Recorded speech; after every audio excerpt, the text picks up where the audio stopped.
तो महाशिवरात्रि कभी भूल लेनी चाहिए। मौन रहे, शांत रहे, कोई जुलूस नहीं, कोई आवाज नहीं, क्योंकि महाशिवरात्रि ये मनुष्य मात्र, जीव मात्र की शांति की रात्रि है। ये सभी श्लोकों के साथ मेरे पास प्रमाण है महाशिवरात्रि के दिन। और हर महीने की त्रयोदशी के दिन महादेव का पूजन विशेष प्रकार से करना चाहिए। और सोमवार के दिन आप पूजा न कर सके तो महीने में एक बार त्रयोदशी व्रत करे हमेशा, ताके तन नहीं रहे कलेशा, धूप दीप नैवेद्य चढ़ावे, शंकर सन्मुख पाठ सुनावे।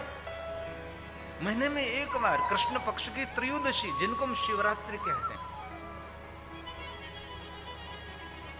और कहीं लोग कहते हैं प्रदोष पूजा क्या है, इसमें अलग अलग बहुत सारे पुराणों में महिमा है। एक तो प्रदोष पूजा, उसको हम कहते हैं कृष्ण पक्ष की त्रयोदशी और कृष्ण पक्ष की चतुर्दशी का मिलन, उसकी मिलन का समय, उसको प्रदोष कहा जाता है पंचांग में। और विद्वान ब्राह्मणों को पता होता है कि ये प्रदोष का समय क्या है। इस प्रदोष के समय भगवान शिव की पूजा की विशेष महिमा है। लेकिन आप रोज सोमवार के दिन आपसे न हो सके तो महीने में एक बार त्रयोदशी के दिन तो जरूर महादेव का पूजन, महादेव का अर्चन, महादेव का दर्शन, अथवा आपके घर के अंदर पार्थेश्वर महादेव की पूजा करो। और मैं दिल से कहता हूं, जो मनुष्य पार्थेश्वर महादेव की पूजा करते हैं ना, उसके जीवन में कुछ कमी नहीं रहती।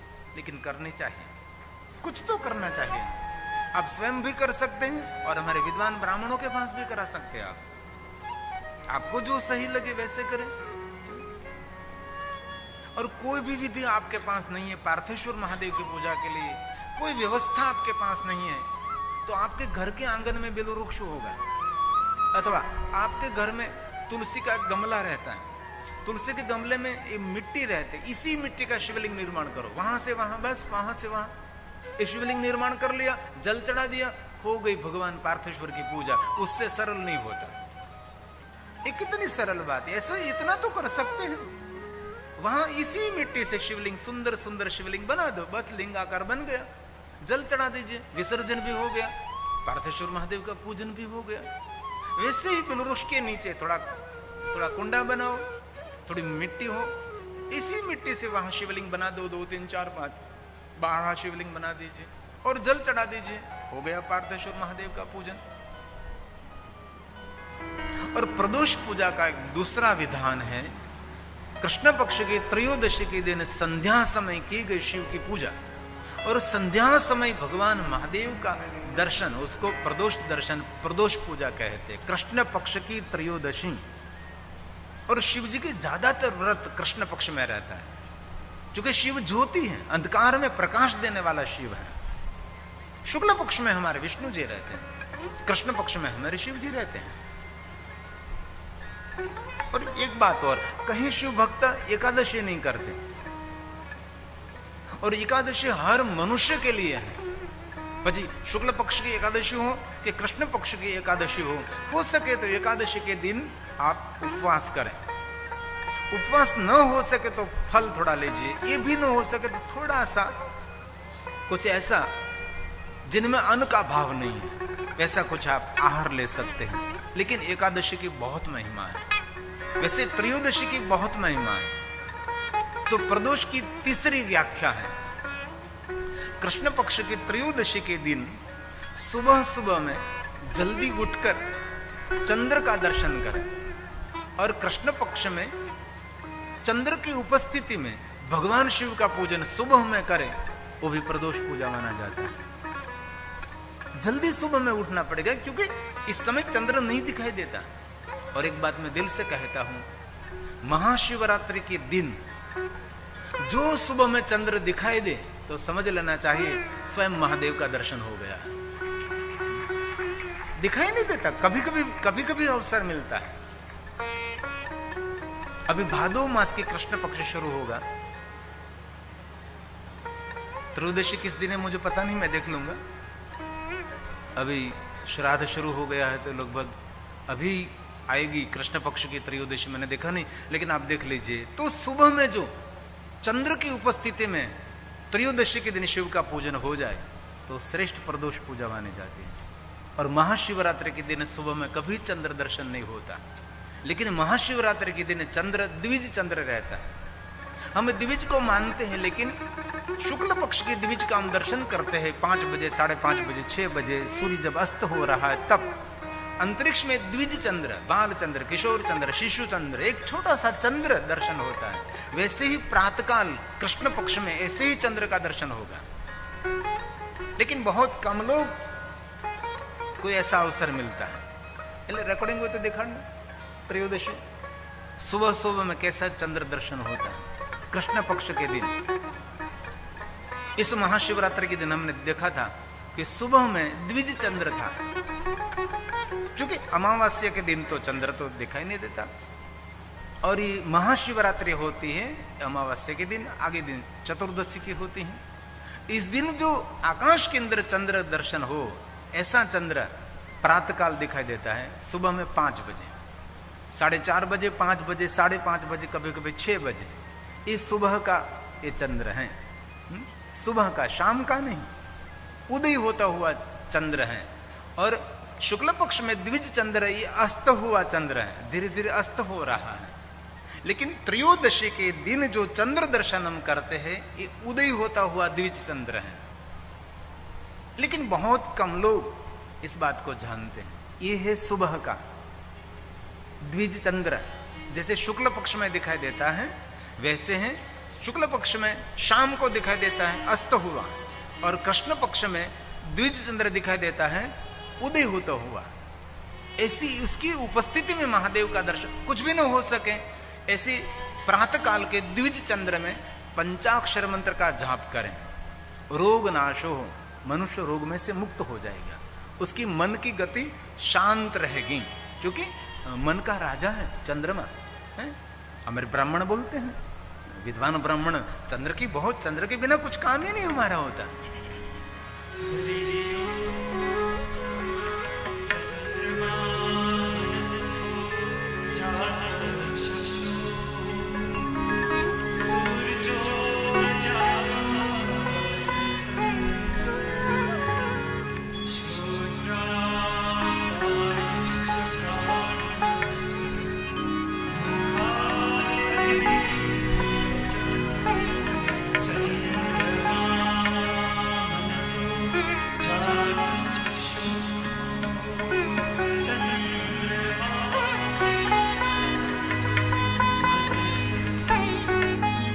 लेकिन पूरी साल आपसे शिव की पूजा न हो सके, पूरी साल महादेव का कुछ आराधन न हो सके, तो 12 महीने में एक बार जो महाशिवरात्रि आती है, महाशिवरात्रि कभी भूलनी नहीं चाहिए।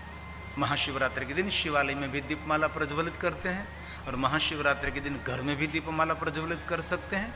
महाशिवरात्रि के दिन शिवालय में जाकर आपसे शिव पूजा ना हो सके तो घर में भी पार्थेश्वर महादेव का पूजन कर सकते हैं। विशेष कोई ब्राह्मणों को आमंत्रित करके भी पार्थेश्वर महादेव का पूजन कर सकते हैं। अथवा आपके घर में जो शिवलिंग है उसका नाम है चलित शिवलिंग, चलित, सामने बैठकर उसकी पूजा कर सकते। हिरता फिरता शिवलिंग चलित है। कहीं लोग कहते हैं कि घर में एक से ज्यादा शिवलिंग नहीं रखना चाहिए। अरे 1, 2, 3, 4 आपके मंदिर में जो जितनी जगह वैसे शिवलिंग रखो। लेकिन हमारे मंदिर में भगवान की संख्या कम होनी चाहिए। कभी कभी हम किसी का मंदिर देखते हैं तो ऐसा लगता है कि कैसे भगवान बैठते होंगे, इतने भगवान, जिन तीर्थ में गया वहां से भगवान लाया, जिन तीर्थ में से गया वहां भगवान लाए, इतने पूरे भगवान से भरा हुआ छोटा हुआ मंदिर है। एक दूसरे को टेका देकर बैठे, दिन तो निकाल देते लेकिन रात में चिंता हो जाती कि कहाँ सोएंगे, कहाँ कैसी व्यवस्था होगी। छोटा मंदिर, इतने भगवान। इसलिए भगवान की संख्या भी हमारे मंदिर में कम होने चाहिए। कितने भगवान होना चाहिए? पंचायतन पूजनम, बस 5 देवताओं की भाव होना चाहिए। शंकर भगवान, पार्वती, गणेश, विष्णु भगवान, सूर्य नारायण, हो गए हमारे पंचायत पूजनम। सभी कार्य सिद्ध करने वाले हमारे सनातन के पंचायत पूजा है। तो महाशिवरात्रि के दिन विशेष प्रकार से महादेव का पूजन करें। शिवरात्रि समनास्ति, शिवरात्रि महाशिवरात्रि जैसा कोई पर्व नहीं है। दुनिया के सभी व्रत हमारे से न हो सके, लेकिन महाशिवरात्रि का कोई व्रत करें तो दुनिया के सभी व्रतों का फल महाशिवरात्रि के व्रत करने से मिलेगा। इस स्वयं शंकर भगवान ने ब्रह्मा और विष्णु को बोध दिया है। इसलिए आप शिव भक्त हो, राम भक्त हो, कृष्ण भक्त हो, कोई भी संप्रदाय की परंपरा में हो, लेकिन महाशिवरात्रि ये मनुष्य का पर्व तो है ही, लेकिन महाशिवरात्रि ये देवताओं का पर्व है। महाशिवरात्रि का पर्व वो मना सकता है जिनमें देवत्व हो। जिनमें देवत्व नहीं है वो कभी महाशिवरात्रि का पर्व नहीं मना सकते। यह महाशिवरात्रि की महिमा भगवान व्यास ने गाया। शिवरात्रि सन्नास्ति व्रतम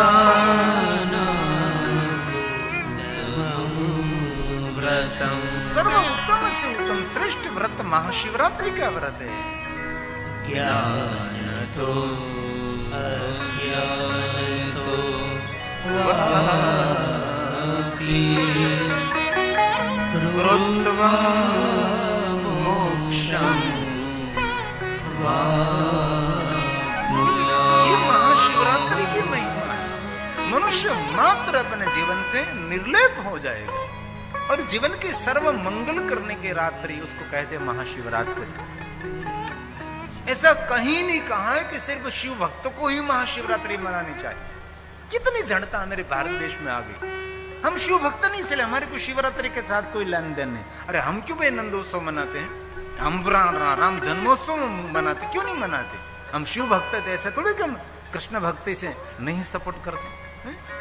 कहीं लोगों को देखा ये तो शिव परंपरा, शिव कथा हो तो कि ये हमारी परंपरा नहीं है, वो हमारी तो कृष्ण परंपरा। ये कितनी बड़ी मूर्खता, कितनी बड़ी नादानी, कितना छोटा मन हो गया इस लोगों का। इसीलिए जीवन का सभी मंगल करने की रात्रि महाशिवरात्रि। सर्वमंगलशीलां च सर्व अमंगलनाशिनी मुक्ति मुक्ति प्रदायिषा सत्यं सत्यं वचने। मैं सत्य कहता हूँ, मैं सत्य कहता हूँ, सत्य कहता हूँ। भुक्ति और मुक्ति। भुक्ति क्या है भाई?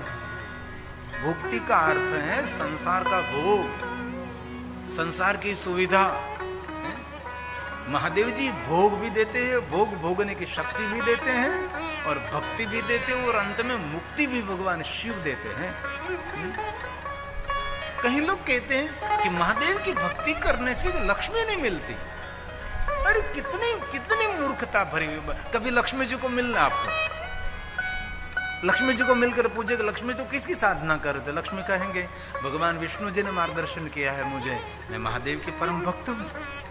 और दिल से याद रखिए कि महादेव की भक्ति करने वाले को लक्ष्मी नहीं मिलती, महादेव की भक्ति करने वाले को महालक्ष्मी कृपा करती है, निरंतर कृपा करती रहती। ये महादेव के भक्तों की महिमा है। लक्ष्मी कामोर्चये शिवम। जो कोई मनुष्य कमल पुष्पों से, बिल्व पत्रों से, शंख पुष्प से, शत पत्र से महादेव का पूजन करते हैं, उसके लिए कहा कमले बिल्व पत्रेश्च शत पत्रेस्तथा पुनः शंख पुष्पैस्तथा